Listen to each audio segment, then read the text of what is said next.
when a down-on-his-luck salesman, freshly fired from the town's largest food processor, started delivering potato chips from his Model A.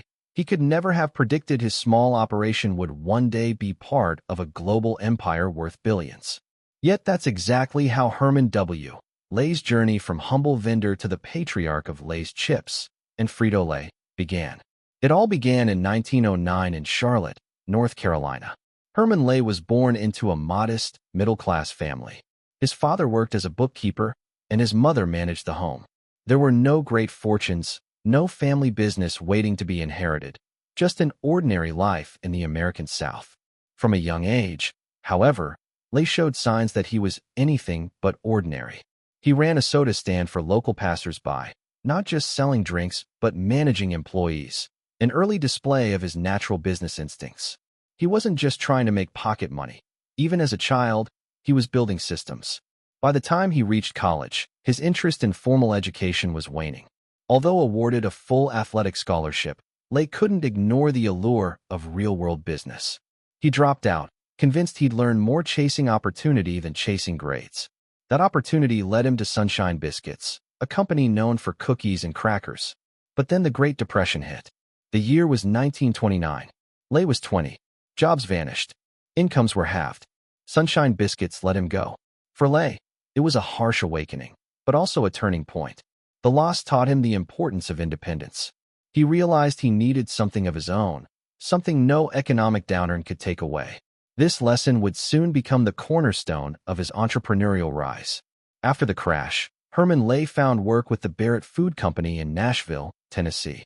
It was there, amid boxes of produce and bustling deliveries, that Lay saw a chance to reinvent himself.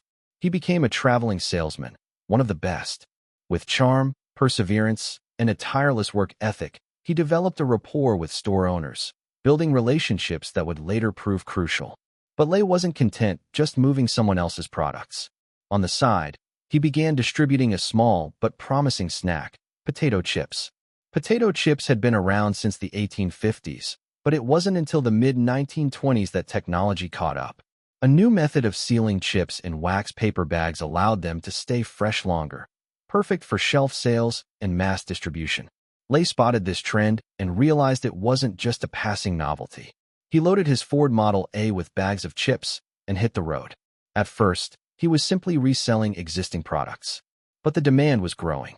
People loved the crisp, salty snack, and Lay's personality made him a favorite supplier. Eventually, Lay took a bold step. He took out a loan and purchased a dealership from Barrett, renaming it H.W. Lay Distribution Company. Then, with confidence and a gambler's nerve, he raised $40,000 through stock sales to buy the entire Barrett Food Company. It was a high-stakes move that shook even his closest investors, one of whom, a local shop owner, had poured his family's life savings into Lay's hands. But Lay had a vision, a potato chip that was high quality, affordable, and widely available. He was no longer a salesman. He was a businessman on a mission. By the 1940s, Herman Lay had firmly established himself in the snack business. But to stay ahead in a growing market, he knew he had to do more than sell chips. He had to sell a brand. This marked the beginning of Lay's transformation from a regional food distributor into a national icon. In 1944, Lay's company became the first snack food brand to advertise on television, an industry-defining move at a time when most companies were still clinging to radio. Later, he hired Burt Lahr, the actor who played the Cowardly Lion in The Wizard of Oz, as a celebrity spokesperson. The campaign's catchy line, "Betcha can't eat just one," became part of American pop culture and helped cement Lay's as the premier potato chip in the U.S. But marketing wasn't his only edge. Lay also pursued innovation. One of the most critical moments came when he secured the rights to use a patented technique developed by Irish chip maker Joe Spud Murphy, founder of Tato. Murphy had pioneered the process of adding seasoning to chips during cooking, an innovation that allowed flavored chips to retain taste through packaging and mass distribution. It was revolutionary. With this method in hand, Lay launched some of the first mass-produced flavored chips in America, starting with cheese and onion and salt and vinegar. It wasn't just a new product, it was a new experience. This breakthrough didn't just boost sales, it changed the entire snack industry. Competitors were left scrambling as Lay's popularity soared.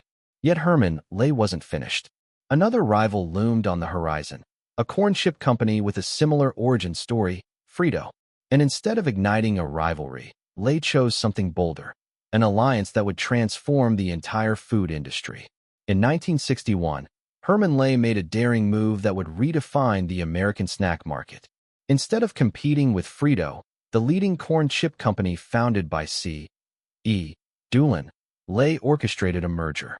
The result was the creation of Frito-Lay, the first truly national snack food brand in the United States. It was a strategic masterpiece. Both Lay and Doolan had started by selling chips out of their cars. Now, their combined forces controlled vast sections of the potato and corn chip market. Lay emerged as CEO of the newly formed company, proving not just his business acumen, but his ability to navigate partnerships without ceding power. The merger brought immediate momentum. Frito-Lay introduced an array of now iconic brands: Doritos, Funyuns, Munchos, and even Pringles. Innovation was not an afterthought. It was the core of their strategy. They invested heavily in flavor research, packaging technology, and market expansion. But Lay's vision reached beyond snacks. In 1965, he met Don Kendall, then CEO of PepsiCo. What began as a casual business discussion ended with Lay drafting a proposal for a merger on the back of a napkin. This merger created PepsiCo, a food and beverage juggernaut. Under PepsiCo's umbrella, Frito-Lay gained the scale, resources, and global reach to outpace every competitor.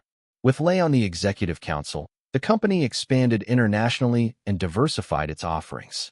Lay's chips were no longer a local treat sold from the trunk of a car. They had become a cornerstone of a multinational empire, an empire Herman Lay had built from scratch. By the 1970s, Herman Lay had reached the pinnacle of corporate America. His once humble potato chip venture now stood at the heart of PepsiCo, one of the world's largest food and beverage companies. He had not only created a successful brand, he had helped architect an empire. But even titans of industry aren't immune to time. As Lay aged, he began stepping back from the day-to-day operations, though he remained a powerful presence on PepsiCo's executive council. His influence lingered in every aspect of the business, from branding and innovation to leadership culture. He was the embodiment of persistence, charm, and calculated risk-taking. In 1982, Herman Lay passed away, leaving behind more than a company. He left a movement. His legacy wasn't just in the billions in revenue or the dominance of the snack aisle. It was in the philosophy he brought to business: serve the customer, innovate boldly, and believe in people. He turned to philanthropy in his final years, establishing the Lay Scholarship to support future entrepreneurs, people like himself, hungry for opportunity, undeterred by failure. And while he didn't live to see the full extent of PepsiCo's global reach, his fingerprints are still everywhere. The way Lay combined marketing brilliance with operational innovation became the blueprint for how modern food companies scale. His story remains one of the most inspiring examples in the food that built America, a symbol of what a single idea, executed well, can become. Today, Frito-Lay operates as a powerhouse subsidiary of PepsiCo, employing over 55,000 people and commanding an astonishing 41% of the U.S. potato chip market. The brand's influence stretches across the globe, with Lay's products rebranded as Walkers in the UK, Smith's in Australia, and Sabritas in Mexico. Lay's leads in innovation, producing over 200 flavor varieties tailored to local tastes, from nori seaweed in Asia to baked scallop in Europe. It even runs multi-million-dollar contests encouraging consumers to pitch new flavors, bridging engagement with creativity. Together with Ruffles and Pringles, also under the Frito-Lay umbrella, these brands now occupy up to 80% of shelf space in U.S. convenience stores. Herman Lay didn't just build a snack empire. He redefined what it meant to be an entrepreneur in America. From a soda stand to a global titan, his journey is a reminder that vision and grit can turn the most ordinary beginnings into something legendary. The next time you reach for a bag of chips, consider the man behind the crunch. A salesman with a dream, a gambler with conviction, and a leader whose legacy still shapes the shelves of every grocery store on Earth. What might you build from just one good idea?